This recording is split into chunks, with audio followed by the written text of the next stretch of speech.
My name is Verna Patterson. I'm 33 years old. 2 weeks ago, my father sent me a text. Verna, don't bother coming to the reunion. We're only inviting the successful ones this year. Someone with your arrest record would ruin the whole night. My arrest record. The one they begged me to take when my brother embezzled $500,000 from our family's company. I resigned from my job as assistant principal. Lost my career. Spent 4 years working 3 jobs to repay $520,000 I never stole while they pretended I didn't exist. The charges were dismissed last year. The damage wasn't. What they don't know: my grandfather spent those same 4 years collecting evidence, bank records, audio recordings, forensic reports. He died 7 weeks ago. His will reading is scheduled for tonight. Same night as the reunion. I bought the dress. I'm walking through that door. They have no idea what's waiting. If this story already hit you in the chest, hit that like button right now and drop a comment. I'm showing up anyway, if you've ever been the family scapegoat. I read every single one. Now let me tell you what happened next.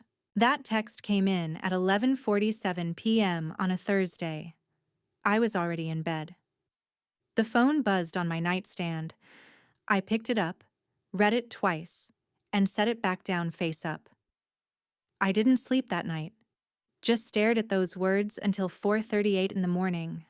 Someone with your arrest record. Like it was my idea. Like I woke up one day and decided to destroy my own life for fun. I'm sitting in my studio apartment right now. It's 4:47 p.m. The reunion starts at 6.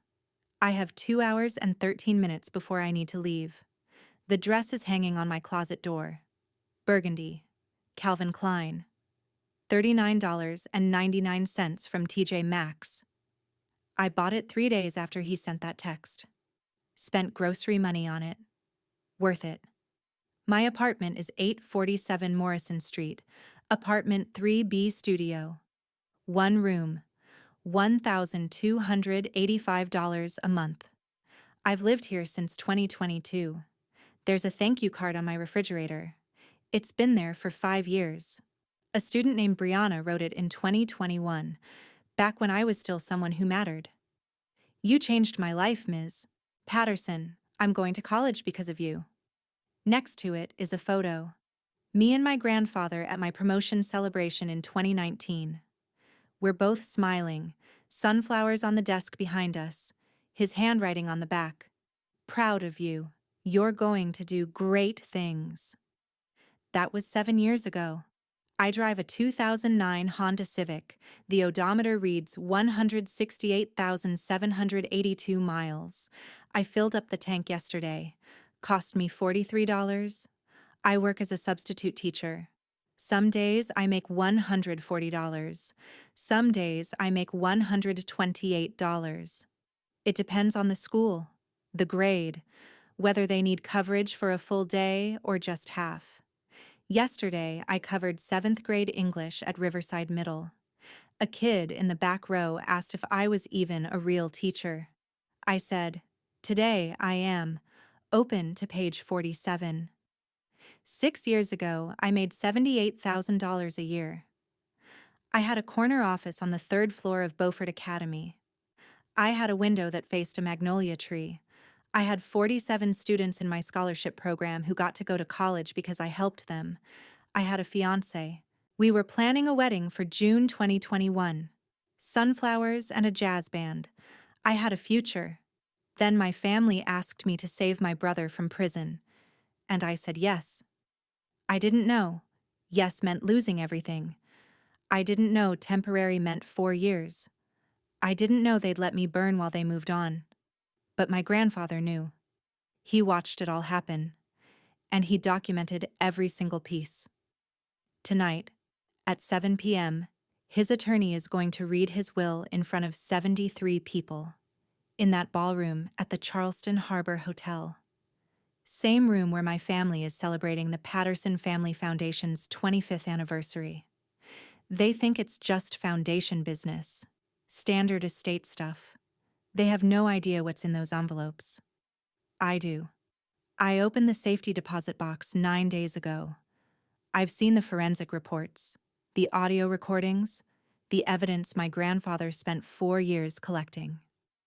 Tonight, they find out what happens when the scapegoat inherits the receipts.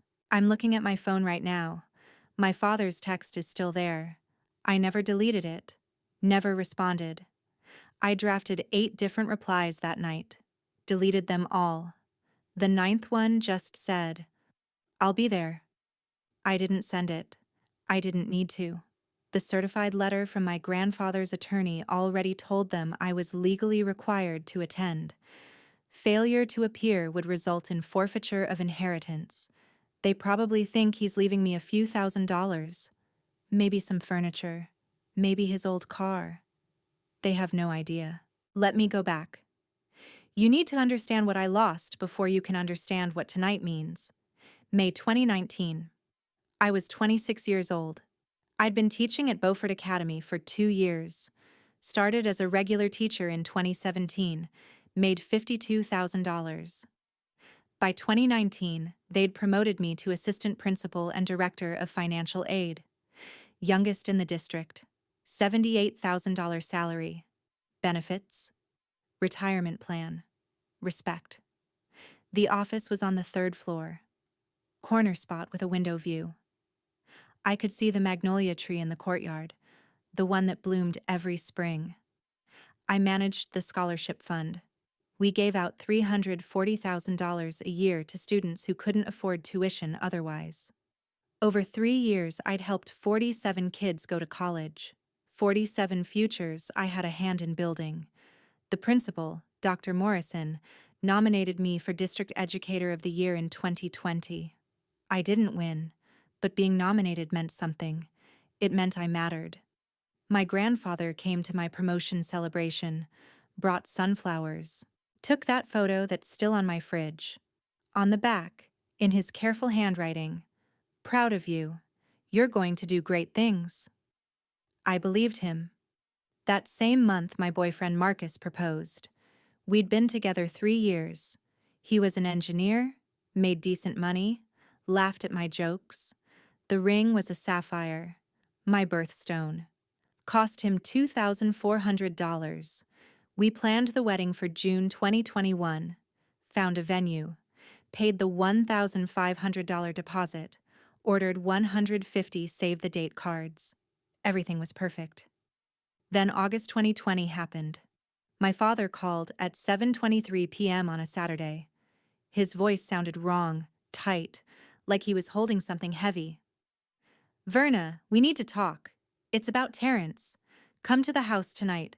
Don't tell anyone. Not Marcus. Not anyone. This is family only." I told Marcus I'd be back in an hour.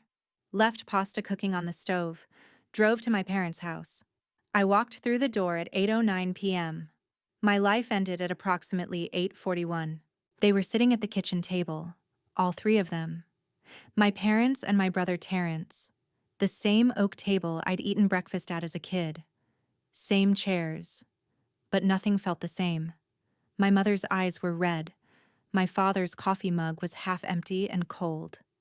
Terrence wouldn't look at me. "Sit down, sweetheart," my mother said. I sat. My father slid a folder across the table. The label said, "Patterson and Sons, Audit Findings, Confidential." Inside were 47 invoices, Coastal Supply Solutions, Premier Materials Inc. Summit Contractors Group, all fake, all created by Terrence. Total, $520,000. Gone. "The audit is in 45 days, my father said. September 30th. If they find this, Terrence goes to federal prison. 5 to 10 years. The company loses its bonding license. We lose everything. 43 employees lose their jobs." My mother grabbed my hand. "Nicole's 8 months pregnant. Jackson is 3 years old. You want him visiting his daddy in prison? You want their baby born while Terrence is in jail?" Terrence finally spoke, voice shaking. "I was going to pay it back. I just needed time. Nicole had medical bills. Jackson needed therapy. I thought I had more time before anyone noticed." He looked at me then. Really looked at me. I messed up. I know I did. But I can fix it if you give me a chance. Please. You're my sister. I'd do it for you. He wouldn't. I knew that even then. But I didn't say it. My father leaned forward. You have access to the scholarship fund. If you could temporarily reallocate those funds to cover the company account, just until Terrence pays it back. 6 months maximum. Nobody has to know. The audit happens. Everything looks clean. We fix this quietly. That's embezzlement, I said. I'd be stealing from students. You'd be borrowing, my mother corrected. Terrence will repay you. It's temporary. The alternative is your brother goes to prison. Is that what you want? I looked at the photo on their fridge. Jackson in Terrence's arms, Terrence's wedding ring catching the light. Nicole's ultrasound picture stuck next to it. 20 weeks. A girl. 6 months, I said. You pay me back by March. And when this is over, you tell everyone what really happened. I'm not carrying this secret forever. My father reached across the table, shook my hand. You have my word. He was lying. I drove home at 10:37 p.m. Marcus was asleep on the couch. The pasta had burned on the stove. I scraped it into the trash. Lay in bed until 4 a.m., calculating whether $520,000 could really be hidden for 6 months. It couldn't. September 3rd, 2020. 6:54 in the morning. I sat in my office before any other staff arrived, opened the banking portal, stared at the screen for 11 minutes. Then I authorized the transfer. $520,000 from Beaufort Academy Scholarship Fund to Patterson & Sons operating account. I coded it as a short-term institutional loan, created a fake memo about investment opportunities, made it look legitimate enough to pass a casual glance. The confirmation screen loaded. Transfer complete. I took a screenshot, saved it to a folder labeled Temporary Delete March 2021. I never deleted it. That screenshot is still on my laptop. It became evidence later. Proof of the exact moment I ruined my life to save his. Terrence promised to pay me back by December. Then January. Then spring. At the latest. October 15th, he texted, I'll have $50,000 by November. November 30th. Cash flow issues. December for sure. $100,000. December 28th. January, I promise. I'm working on it. January 31st. Spring at the latest. Trust me. The school district announced a random fiscal audit in January. All restricted accounts.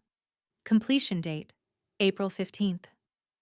I called Terrence 47 times in 1 week. He answered on the 48th call. I don't have it yet. That's all he said, then hung up. March 8th, 2021. The auditor sent an email. Ms. Patterson, please schedule a meeting regarding scholarship fund reconciliation, tomorrow, 10 a.m. I called my parents. No answer. I called Terrence. Voicemail. I was alone. April 2nd, 2021. 10:47 a.m. I sat across from the state auditor and my principal. The auditor's laptop was open, showing a spreadsheet with red highlights all over it. Ms. Patterson, can you explain this unauthorized transfer of $520,000 made September 3rd with no board authorization? My phone buzzed. Text from Terrence. I'm sorry, I don't have it. I turned the phone face down, looked the auditor in the eye. It was me, I said. I made an unauthorized loan to myself. Personal use. I intended to pay it back. Dr. Morrison's face went pale. Verna, what are you talking about? I took the money. It was my decision. I'm sorry. The auditor closed his laptop. Ms. Patterson, this is felony breach of trust. I'm required to report this to the district attorney. I nodded. I understand. 10 days later, 2 police officers knocked on my apartment door at 7:23 a.m. "Ms. Verna Patterson, you're under arrest." They read me my rights in my living room. Put handcuffs on me in front of my neighbor walking her dog. At the station, my court-appointed attorney explained the options. The DA is offering a deferred prosecution agreement. You resign immediately, repay the full $520,000 within 36 months. 3 years supervised probation. If you comply, charges get dismissed. If you don't, you face up to 10 years in prison. And if I fight it? You confessed. They have the transfer records. You'd lose. Take the deal. I took the deal. I needed $520,000. I had $62,000 in savings, an inheritance from my grandmother, $118,000. I cashed out my 401k early, $45,000 gross, $31,500 after penalties. Still $308,500 short. I took out 2 personal loans, $180,000 from the credit union at 7.25%, $130,000 from an online lender at 11.5%. Made the first payment to the school district, $211,500. Due date, April 21st, 2021. Resigned, April 23rd. The local paper ran a headline, "Beaufort Academy Administrator resigns amid financial irregularity." Marcus called me May 14th, 1 year exactly after my promotion. "I can't do this," he said. "The whispers at work, people asking if I knew. I love you, but I can't marry someone with this hanging over them." He came by that afternoon, placed the ring on my kitchen counter, walked out. I haven't worn jewelry since. The save-the-date cards are still in a box in my closet, all 150 of them, never sent. My last day at Beaufort Academy was May 31st, 2021. I came in at 5 a.m. to clean out my office, wanted to avoid the staff, couldn't handle the looks, packed my nameplate, my certificates, the photo with my grandfather. In the bottom drawer, I found a card. From Brianna, a senior I'd helped get a full scholarship to USC. She'd graduated a year earlier. "Ms. Patterson, you changed my life. I'm going to college because of you. Thank you forever. Brianna, class of 2020. I put that card in the box, got to my car at 6:17 a.m., sat in the driver's seat for 23 minutes, stared at that card, started the engine, drove home. That card is on my refrigerator now, right next to the photo of me and my grandfather. Only proof I was ever someone worth remembering. The next 4 years are a blur of work and numbers. I had to pay the school district $7,175 every month. The money came from the personal loans I'd taken out. I front-loaded the payments using loan proceeds. But after November 2024, when restitution was complete, I still owed $143,000 on those loans, still paying $6,425 every month. I worked 3 jobs. Substitute teaching, $24,000 a year on average. Some days, $128. Some days, $145, depending on the school and the grade. H&R Block during tax season, January through April, $8,500. Instacart deliveries on evenings and weekends, $11,200. Total, about $43,700 a year. Rent, $1,285 a month, $15,420 a year. Loan payments, $6,425 a month, $77,100 a year. Do the math. I was underwater, had to pull from savings for basics, ate a lot of store-brand pasta, learned which grocery stores had the best clearance sections. Meanwhile, Terrence got promoted. 2021. Junior CFO at Patterson and Sons, $105,000 salary. 2022, CFO, $138,000. 2024, COO, $180,000. I know because my father would mention it at the few family gatherings I still attended, before they stopped inviting me. Terrence is doing so well, the company's lucky to have him. Nobody mentioned that the company only existed because I'd saved it. I applied for 127 jobs between 2021 and 2025. Teaching positions, administrative roles, anything in education. 18 interviews, 0 offers. The arrest record showed up on every background check. Arrested April 12, 2021, breach of trust with fraudulent intent, disposition, dismissed per deferred prosecution agreement. Dismissed wasn't the same as innocent, not to hiring managers. At Christmas 2025, I ran into a former colleague at the grocery store, Mrs. Henderson. We'd worked together for 5 years. She saw me, made direct eye contact, then turned her cart around and walked the other direction. 4th time that year, November 30th, 2024, 11:47 p.m. I made my final restitution payment, $14,391.63. Clicked submit. Watched the confirmation screen load. Charleston County School District Restitution Fund. Balance, $0. Paid in full. I took a screenshot. Closed the laptop. Went to the bathroom. Looked at myself in the mirror. Didn't recognize the face looking back. Sat on the bathroom floor and cried for the first time in 8 months. 4 minutes. Then stopped. Went to bed. 15 days later, Terrence posted on Instagram a photo of a boat. 28-foot Sea Ray Sundancer, midnight blue, custom interior. Caption: finally treating myself. Hard work pays off. The comments: you earned it. So proud. Living your best life. Cost $85,000. I closed the app, sat on my couch in silence, looked at my loan balance on my banking app. $143,280 remaining.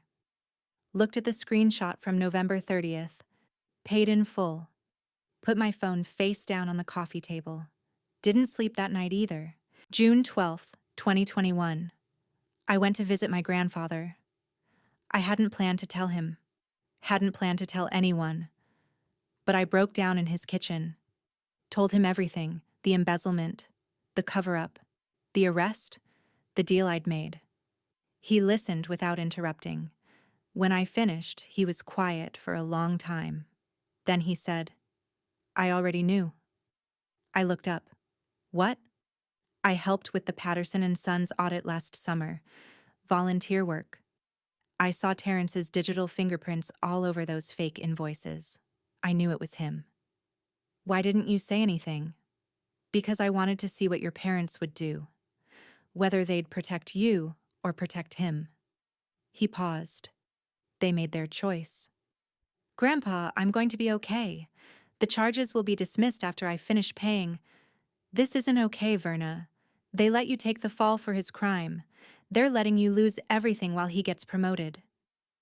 There's nothing I can do now, I already confessed. My grandfather stood up, walked to his desk, pulled out a business card. Bernard Cromwell, private investigator. I'm hiring him tomorrow. We're going to document everything. Every lie they tell. Every dollar Terrence spends while you're drowning. Every job you don't get because of an arrest record you shouldn't have. Why?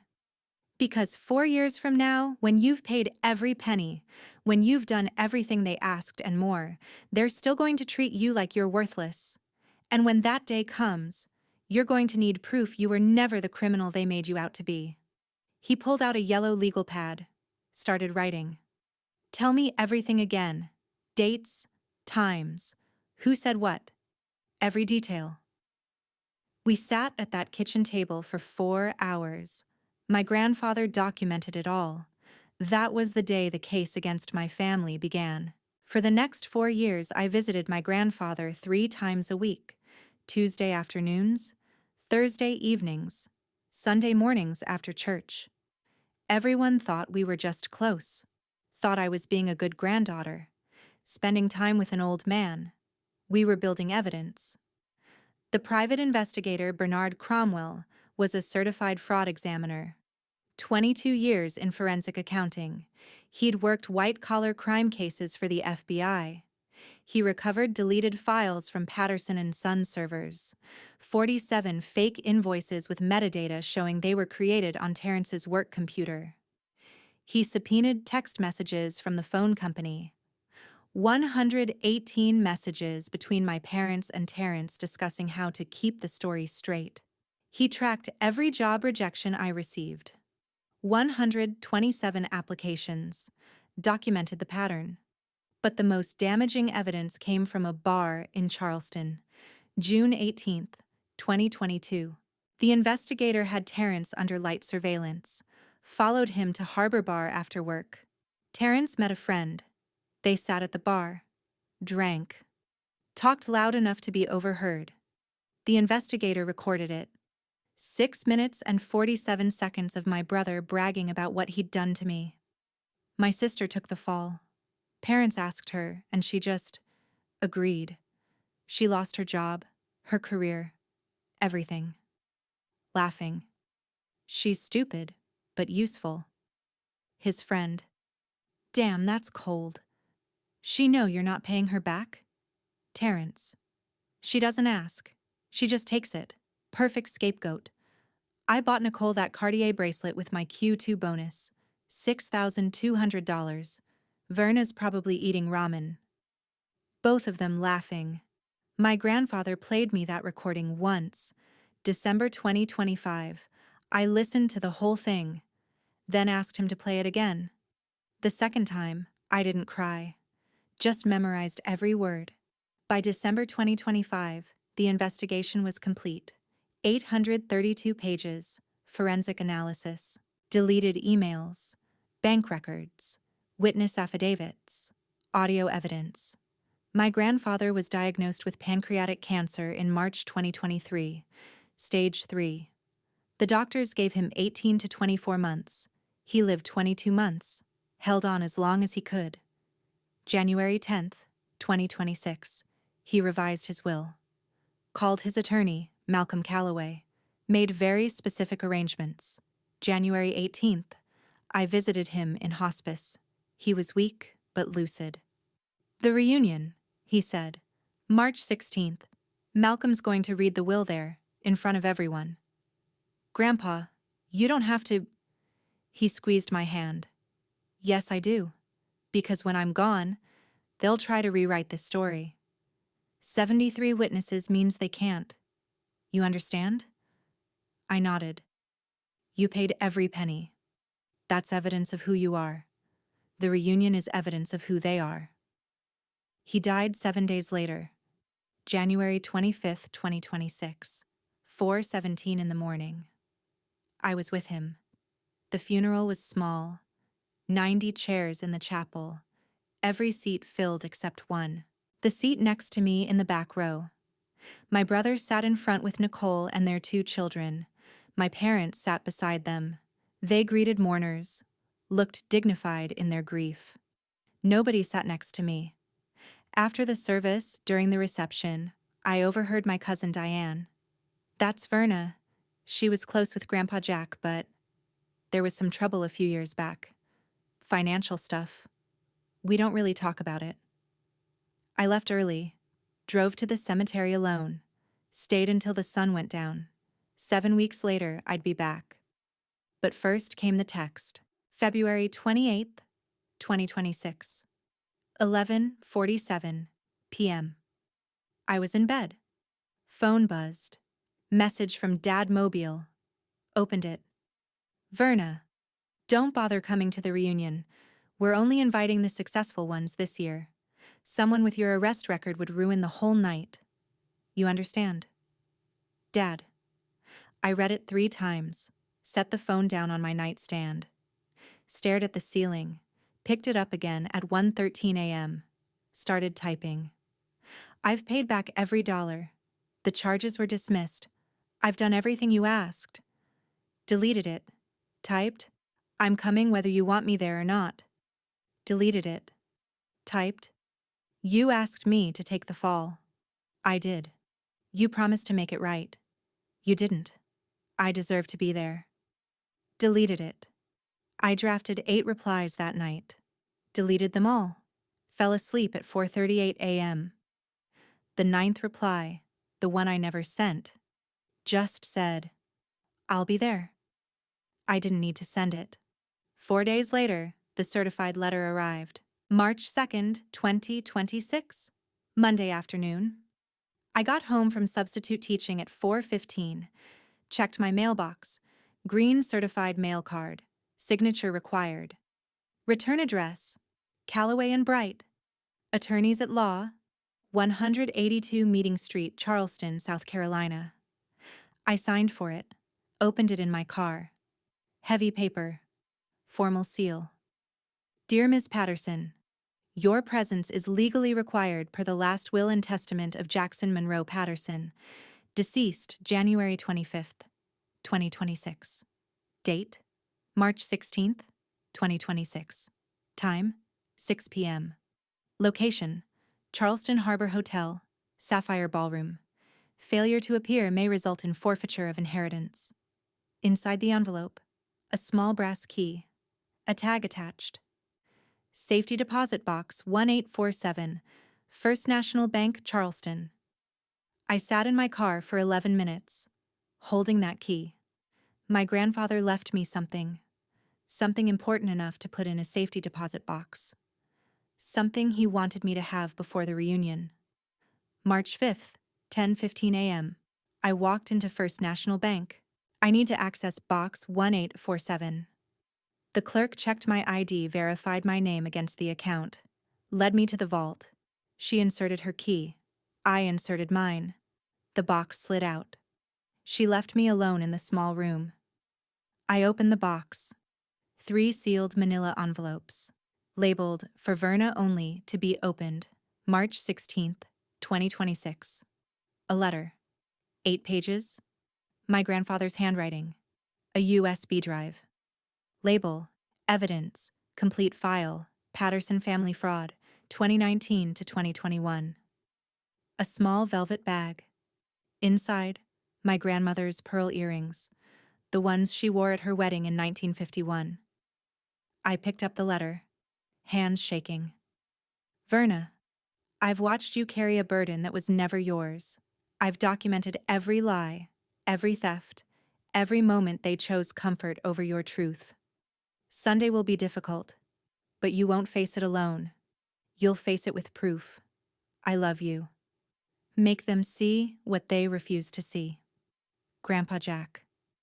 I read it twice. Then I opened my laptop, inserted the USB drive. Folders appeared. Forensic_report_final.pdf, 832 pages. Audio_evidence, 47 files. Bank_records, 283 files. Text_messages, 118 files. Affidavits, 12 files. I clicked on audio_evidence, found the file labeled Terrence_2 02 20618 _Harbor Bar _1947.mp3. Duration 6:47. I clicked play. My brother's voice filled the small room. Yeah, my sister took the fall. She's stupid, but useful. I listened to the entire recording. Then I set it as my alarm for March 16th. 6 a.m. Alarm label. Remember why? I closed the box, took the letter and the USB drive, left the envelopes for Sunday. March 10th, 11:47 p.m. I sat at my laptop and reviewed everything. Every invoice, every bank record, every deleted email, every text message. The case my grandfather built was airtight. I went to bed at 2:30 a.m., slept 7 hours straight for the first time in months. March 16th, 2026. Today, My alarm went off at 6 a.m. Terrence's voice from the recording. She's stupid but useful. I got up, showered, put on the burgundy dress, did my hair, minimal makeup, my grandmother's pearl earrings, 7:30 a.m., coffee, store-brand granola. Reviewed my grandfather's letter one more time, 3 p.m. I left my apartment, 3:47 p.m. I stopped at Magnolia Cemetery. Section 12, Plot 47. My grandfather's headstone, fresh. The granite still clean. Jackson Monroe Patterson, 1944 to 2026. Beloved father, grandfather, seeker of truth. I placed a single white rose on the grass. Thank you for seeing me, I said out loud. Thank you for waiting. The wind moved through the magnolia trees. Felt like an answer. 4:32 p.m. Charleston Harbor Hotel. I parked in the garage. Level 3, Space 47. My car, 2009 Honda Civic, 168,782 miles. I sat in the driver's seat for 6 minutes, breathed steady. Then I walked into the hotel. The Sapphire Ballroom was on the second floor. Double doors, already open. I could hear voices inside, laughter, the sound of a party just beginning. I checked my watch. 6:12 p.m. Early. Intentional. I walked in. The room was beautiful. High ceilings, crystal chandeliers, tables set for 75 people. A banner across the back wall. Patterson Family Foundation, 25 years of service. Along one wall, a photo timeline. Family pictures from 1987 to 2026. I walked over. Counted. I appeared in 8 photos. All from before 2021. After 2021, 0. I'd been erased. 41 people were already there. Early arrivals, cousins, aunts, uncles, family friends. 14 made eye contact with me. 11 immediately looked away. 3 smiled. Polite. Uncomfortable. Nobody approached. I saw my mother near the dessert table, talking to her sister, my Aunt Carolyn. She glanced over, saw me. Her face went pale. She walked toward me, quickly. Verna. She stopped 3 feet away. I didn't think you'd actually come. After your father's text, I received a legal summons from Grandpa's attorney. Apparently my presence is required. She blinked. Required? The will reading. Tonight. Malcolm Calloway sent certified notice. I'm sure that's just standard estate procedure. Your grandfather probably left you something small, a token. Probably. She looked at my dress, the pearls. Those are your grandmother's earrings. Grandpa left them for me, in his safety deposit box. Her mouth opened, closed. When did you? Someone called her name. She looked back. I need to. We'll talk later. She walked away. I found a table in the back. Sat down. Folded my hands in my lap. More people arrived. By 6:55, the room was full. 73 people. I counted. My brother was at the bar with his cousins, Nicole beside him, their kids running around with the other children. He turned, saw me, made brief eye contact, turned back to his drink. 6:44 p.m. The door opened. Malcolm Calloway walked in. Mid-60s, gray suit, briefcase in hand. He scanned the room, found me, held my gaze for 2 seconds, nodded once. I nodded back. He walked to the front table, set the briefcase down. Metal. Combination lock. People glanced over, assumed it was foundation paperwork. I knew better. I'd seen those envelopes in the safety deposit box. Now they were in that briefcase. Malcolm opened it slightly. I glimpsed 3 manila envelopes inside. Then he closed it. 6:58 p.m. He stepped to the podium. Good evening, everyone. Before dinner service begins, I need your attention. Per the explicit final wishes of Jackson Monroe Patterson, I'll be conducting a reading of relevant portions of his will. This is a legal proceeding. Please be seated. The room quieted. People moved to their seats. My father stood near the front. Of course, Malcolm. Jack always loved these family gatherings, probably leaving something to the foundation. Malcolm didn't smile. Please sit, Mr. Patterson. My father sat. Malcolm opened his briefcase, removed 3 envelopes, white, manila, burgundy. He placed them on the table, in order. Labels visible, estate distribution. Evidence, personal delivery, Terence Patterson. My mother whispered something to my father. He shook his head. Malcolm opened the white envelope, removed a single sheet. 7 p.m., the last will and testament of Jackson Monroe Patterson, executed January 10th, 2026, witnessed and notarized. He read the formalities. Date. Legal language. Executor appointment. Then the numbers. Total estate value. $4,225,000. Silence. People shifted in their seats. The estate comprises the following: primary residence, valued at $640,000.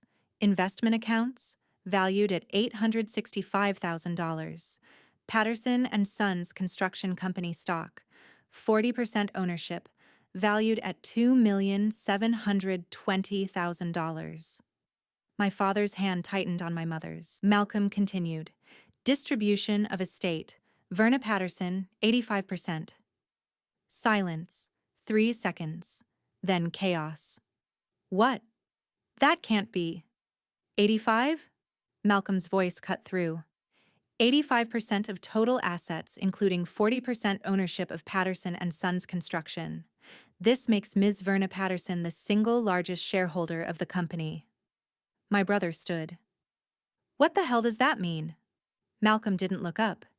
It means Ms. Patterson now owns 40% of the company. Your parents own 32% combined. Your Uncle Raymond owns 28%. Ms. Patterson holds the largest individual stake. This is insane! Terrence's voice cracked. Grandpa was sick. He wasn't thinking straight. We can contest this. Malcolm finally looked up. Met my father's eyes. Mr. Patterson, your father was evaluated by 3 independent physicians in December 2025. All found him mentally competent. The medical evaluations are here if you like to review them. The will is ironclad. My mother turned in her seat. Looked at me. Did you know about this? Every eye in the room turned to me. I spoke for the first time since arriving. I found out 9 days ago. Malcolm cut back in. Ms. Patterson had no involvement in the creation of this will. Mr. Patterson's decisions were his alone. He picked up a second sheet. Continued reading. Attached statement from the testator. To my granddaughter Verna, who sacrificed her career, her reputation, and 4 years of her life to protect this family from the consequences of fraud she did not commit. You carried a burden that was never yours. You paid a debt you never owed. The company is yours now. You earn this 10,000 times over. Use it wisely. Make them see what I always saw, that you were the best of us. Grandpa Jack. I felt something wet on my cheek. Touched it. Tears. First visible emotion all night. Malcolm set the paper down. There are 2 more envelopes. My Uncle Raymond, my father's brother, stood. Wait. What fraud? What is he talking about? Malcolm reached for the manila envelope. The second envelope contains documentation that will clarify. He opened it, pulled out a bound report, 47 pages. This is a forensic accounting report commissioned by Mr. Jackson Patterson in June 2021. Prepared by Cromwell Investigations. Copies will now be distributed. Hotel staff, prearranged, brought out stacks of spiral-bound documents, started handing them to every adult in the room. My father's copy landed in front of him. Cover page. Forensic analysis. Patterson and Sons Construction Company. Financial irregularities 2019 to 2020. Malcolm waited until everyone had a copy. Then he read the executive summary. Between May 2019 and July 2020, Patterson and Sons Construction experienced systematic embezzlement totaling $520,000. Perpetrator: Terrence James Patterson, Chief Financial Officer. Method: 47 fraudulent vendor invoices. The room erupted. Malcolm raised his voice. The report details fake vendors, Coastal Supply Solutions, Premier Materials, Summit Contractors. Digital forensics recovered deleted emails and fake contracts from Mr. Terrence Patterson's work computer. The funds were deposited into a personal bank account held solely by Terrence Patterson. Terrence sat down, face white. Nicole beside him grabbed his arm. "What is he talking about?" Malcolm continued. On September 3, 2020, $520,000 was transferred from Beaufort Academy Scholarship Fund to Patterson and Sons' operating account. This transfer temporarily concealed the embezzled funds during the company audit. The account administrator who authorized this transfer, Verna Patterson. Heads turned to me again. Terrence Patterson made zero repayment to Verna Patterson between September 2020 and November 2024. Verna Patterson repaid the entire $520,000 to Charleston County School District using personal loans totaling $310,000 at interest rates averaging 9.2%. Total financial cost to Verna Patterson: $637,500, including interest. Malcolm looked up. During this same period, Terrence Patterson's salary increased from $105,000 in 2021 to $180,000 in 2024. The report documents the following purchases by Mr. Terrence Patterson during this period. He turned a page, read, June 2022, Cartier Love Bracelet, purchased for Nicole Patterson, $6,200. Nicole's hand went to her wrist. She was wearing it. August 2023. Kitchen renovation, $32,000. March 2024. Family vacation to Turks and Caicos, $18,500. December 15th, 2024. Sea Ray Sundancer boat, $85,000. Malcolm paused. This boat was purchased 15 days after Ms. Verna Patterson made her final restitution payment on November 30th, 2024. Someone gasped. I think it was my cousin Diane. The report includes bank records, recovered emails, and witness affidavits. But there is also audio evidence. He pulled out a small speaker, connected his phone. This recording was made June 18th, 2022, at Harbor Bar in Charleston. Mr. Terrence Patterson was unaware he was being recorded. The private investigator hired by Mr. Jackson Patterson was operating within South Carolina's one-party consent law. He pressed play. My brother's voice filled the ballroom. Yeah, my sister took the fall. Parents asked her, and she just agreed. She lost her job, her career, everything. Laughing. She's stupid but useful. Friend's voice. Damn, that's cold. She know you're not paying her back. Terrence. She doesn't ask. She just takes it. Perfect scapegoat. Pause. I bought Nicole that Cartier bracelet with my Q2 bonus. $6,200. Verna's probably eating ramen. Both of them laughing. The recording ended. Silence. Nicole stood, face pale, eyes wide. She grabbed both her children's hands. Jackson, 7 years old. Lily, 4. Come on, we're leaving. Terrence reached for her. Nicole, wait. Don't follow me. She walked toward the exit. Didn't look back. The door closed behind her. 72 people remained. Terrence sat frozen, staring at the table. My cousin Diane was crying. My uncle Raymond stood, looked at my father. You knew? You knew, and you let her? My mother cut in. We were trying to protect the family. Terrence would have gone to prison. My grandmother, my mother's mother, age 78, stood slowly. You protected your son, she said, quiet but clear. You destroyed your daughter.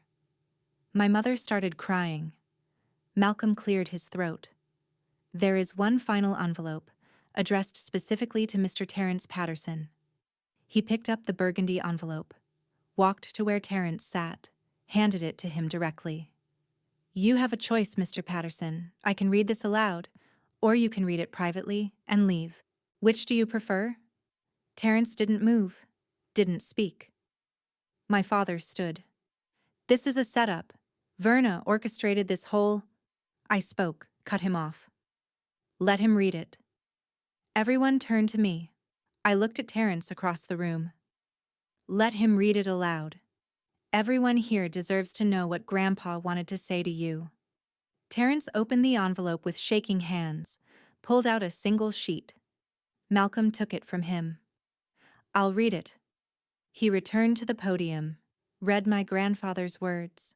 Terence, I watched you for 4 years. I watched you take promotions while your sister worked 3 jobs. I watched you buy a boat while she ate store-brand pasta. I watched you let her carry your shame while you built your success on her sacrifice. Terence's head dropped. I gave you 4 years to do the right thing, to confess, to repay her, to tell the truth. You did nothing. Now you have a choice. The same choice you never gave Verna. Malcolm looked up, made sure everyone was listening. Option 1. Within 48 hours of this reading, you will publicly confess. Post a statement on LinkedIn and Facebook. Send it to the Charleston Post and Courier. Admit you embezzled $520,000. Admit Verna took the blame. Admit you never repaid her. Resign immediately from Patterson and Sons. Begin a civil repayment plan. $520,000 principal plus $165,000 in damages to Verna. Total, $685,000. Payable over 10 years at 6% interest. Monthly payment, $7,600. Terence's hands covered his face. Option 2. If you do not publicly confess by Wednesday, March 18th at 11:59 p.m., my attorney will file a criminal complaint with the Charleston County District Attorney. I negotiated a tolling agreement in April 2021 preserving prosecution rights. The forensic evidence will be submitted. Federal embezzlement charges carry 5 to 10 years in prison. Patterson and Sons will lose its bonding license. Malcolm folded the letter. You have 48 hours. Choose wisely. This is more mercy than you showed your sister. Signed. Your grandfather, who loved you but could not respect what you became. He placed the letter in front of Terence. Attached was a notarized document. The tolling agreement. Signed by the DA. Malcolm returned to the podium. Mr. Terence Patterson, do you understand the terms? Silence. Mr. Patterson, I need verbal confirmation. Yes. Barely audible. Malcolm closed his briefcase. This concludes the will reading. Copies of all documents will be filed with Charleston County Probate Court tomorrow morning. These are now public record. He looked at my father. Mr. Patterson, your father loved his family. All of his family. He just loved the truth more. Malcolm picked up his briefcase, walked toward the side exit, stopped next to my table, leaned down slightly. He'd be proud of you, he said. Quiet. Just for me. Then he left. The room erupted into chaos. People arguing, crying, consoling each other. I stood, walked to the front of the room, to the podium Malcolm had just left. Stood there, waiting. It took 68 seconds for the room to quiet. When it did, I spoke. In August 2020, I was 27 years old, assistant principal at Beaufort Academy, director of the scholarship program that helped 47 students go to college, engaged to be married, planning a wedding for June 2021. My parents called me to their house, Told me Terrence had embezzled $520,000 from the family company. Said if it came out, he'd go to prison. The company would collapse. 43 employees would lose their jobs. They asked me to cover the missing funds temporarily. 6 months, they promised. We'll fix this quietly. Terrence will pay you back. You can rebuild. He has children. You don't. I said yes because I loved my family, because I believed family meant protecting each other. I transferred $520,000 from the scholarship fund on September 3, 2020. I thought it was temporary. Terrence never paid me back. Not $1. When the audit came in March 2021, they asked me to take the blame entirely. Tell them it was you, my mother said. Terrence can't go to prison. You can start over. So I did. I was arrested April 12, 2021. Charged with felony breach of trust. I took a deferred prosecution agreement. Resign immediately. Repay $520,000 in 3 years. 3 years probation. I lost my job. My fiancé left 2 weeks later. My reputation was destroyed. I couldn't get hired anywhere in Charleston County. I worked as a substitute teacher for $140 a day. I worked at H&R Block during tax season. I delivered groceries on weekends. I took out $310,000 in personal loans at 9% interest to make the restitution payments. I paid every single dollar by November 30th, 2024. $520,000 to the school district, plus $95,500 in loan interest. Total cost to me, $637,500. 15 days after my final payment, my brother posted pictures of his new boat, $85,000. The caption said, "Hard work pays off." For 4 years, you treated me like I didn't exist. You cropped me out of family photos. You avoided me in grocery stores. You whispered when I walked into rooms. 2 weeks ago, my father texted me, "Don't come to the reunion. Someone with your arrest record would ruin the whole night." My arrest record, the one I took to save Terrence from prison. The charges were dismissed last year, but you never asked if they were dismissed. You never asked if I was okay. You never said thank you. Grandpa Jack was the only one who saw. He visited me every week while I was paying back money I never stole. He didn't tell me he was building a case. He didn't tell me he was documenting everything. He died 7 weeks ago. He left me this. I gestured to the papers scattered across tables, because he knew you'd never give it to me yourselves. Acknowledgement, evidence, justice. As of tonight, I own 40% of Patterson and Sons. I'm the largest single shareholder. Monday morning, I'll be in the office at 8 a.m. Terrence, you have until Wednesday at midnight to decide. Confession or prosecution. Mom, Dad. I hope protecting his image was worth losing me. Because you did lose me. 4 years ago. You just didn't notice until tonight. I'm done being the family embarrassment. I'm done being erased. I'm done apologizing for your crimes. This reunion is over for me. I walked to the photo timeline on the wall, found the picture from May 2019, me and my grandfather, both smiling, sunflowers, took it off the wall, put it in my purse, left the other 7 years of family history where they were, walked toward the exit. My cousin Diane stood. "Verna, wait, I'm so sorry. I didn't know."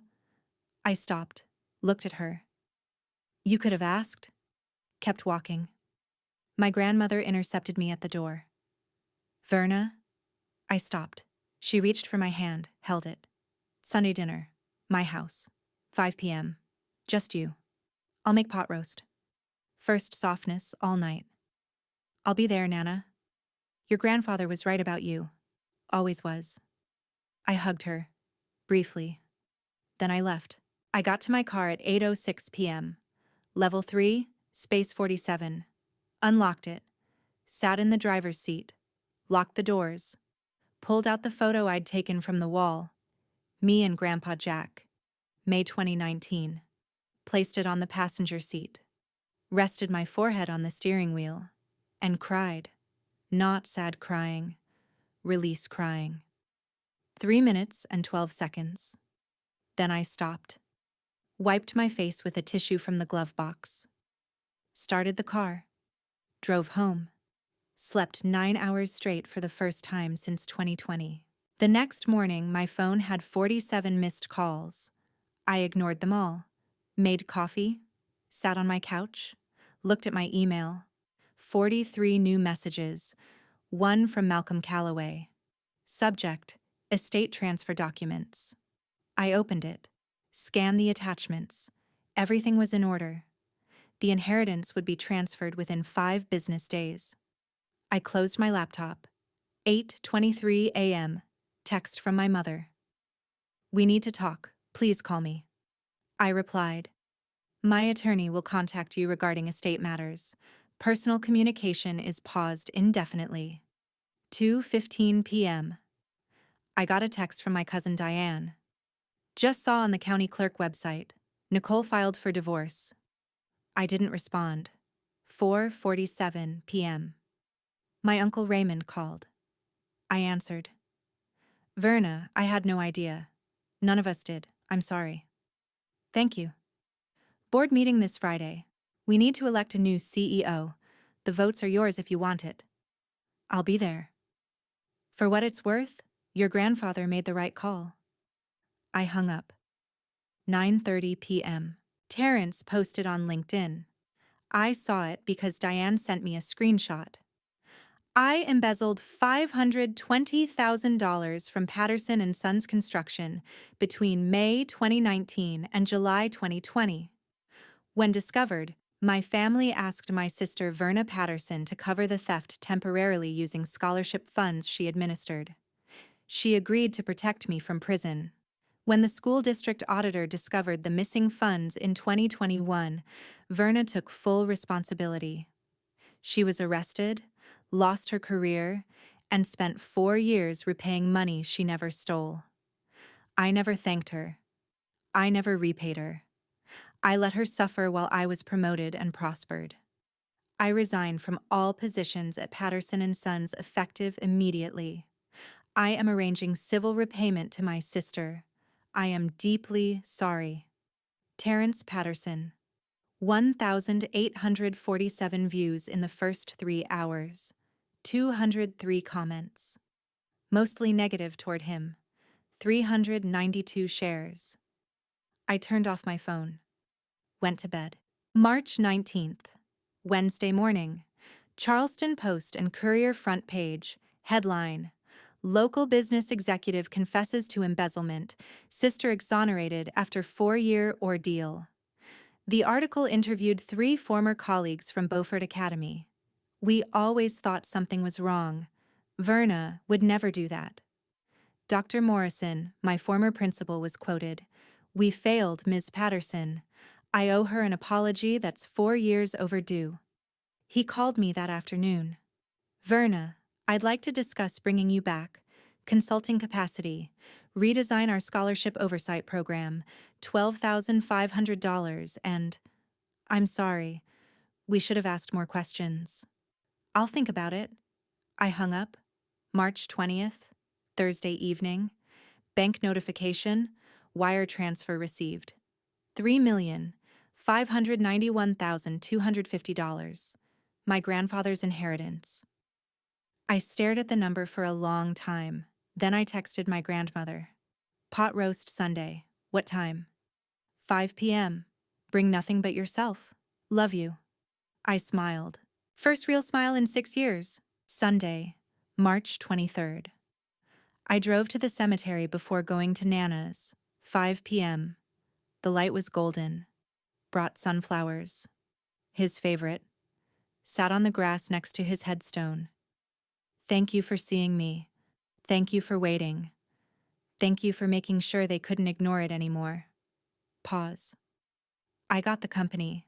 I got the money. But mostly I got my name back. That's what mattered, right? You knew that. The wind moved through the magnolia trees. I miss you.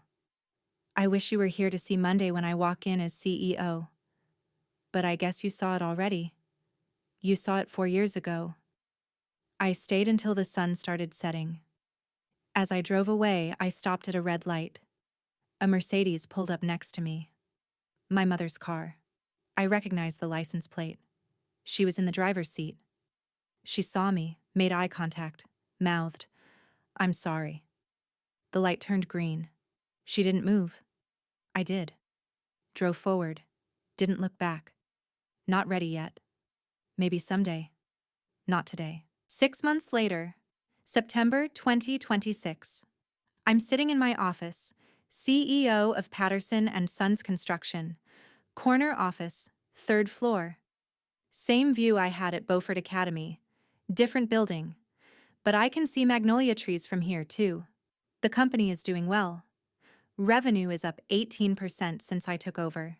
We've secured 7 new contracts, municipal projects, a hospital renovation, school expansion.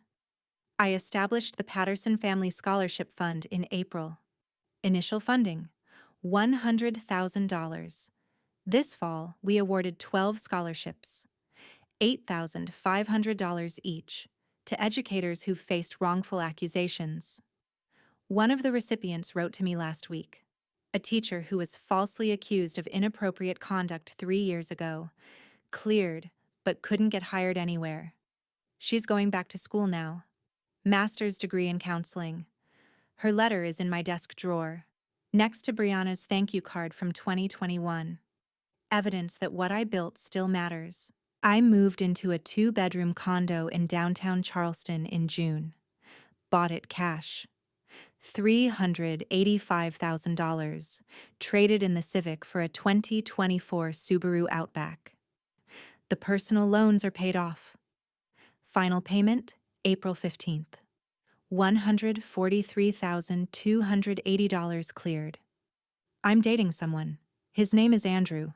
He's a high school history teacher. We met at a volunteer event in May.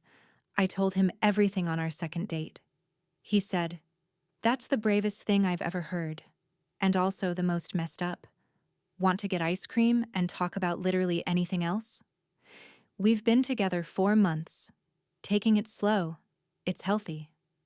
My relationship with my parents is complicated. We started family therapy in July. My mother attends every week. My father has come to 4 sessions out of 12. I see them twice a month, mostly at board meetings. It's strained, but not severed. My mother is trying. My father is defensive. Progress is slow. Terrence moved to Raleigh in July, works in retail management now. Sends me a check every month, $2,850. No note. I deposit it. Don't respond. In 8 more years, he'll have paid back the principal. The interest and the 4 years, he'll never repay. Nicole's divorce was finalized in August. She has primary custody. She reached out to me in June. "I'm sorry I didn't ask questions. I was complicit. I don't expect forgiveness, but I wanted you to know I see it now." I wrote back, "Thank you for saying that." We're cordial when we see each other at family events for the kids. I have dinner with my grandmother every Sunday, without fail. She's my strongest family bond. 7 cousins have rebuilt relationships with me, including Diane. My Uncle Raymond and I run the company together. He's VP of Construction. I'm CEO. We make a good team. The arrest record was expunged in August. My criminal record is clean now. Dr. Morrison's consulting contract became a regular thing.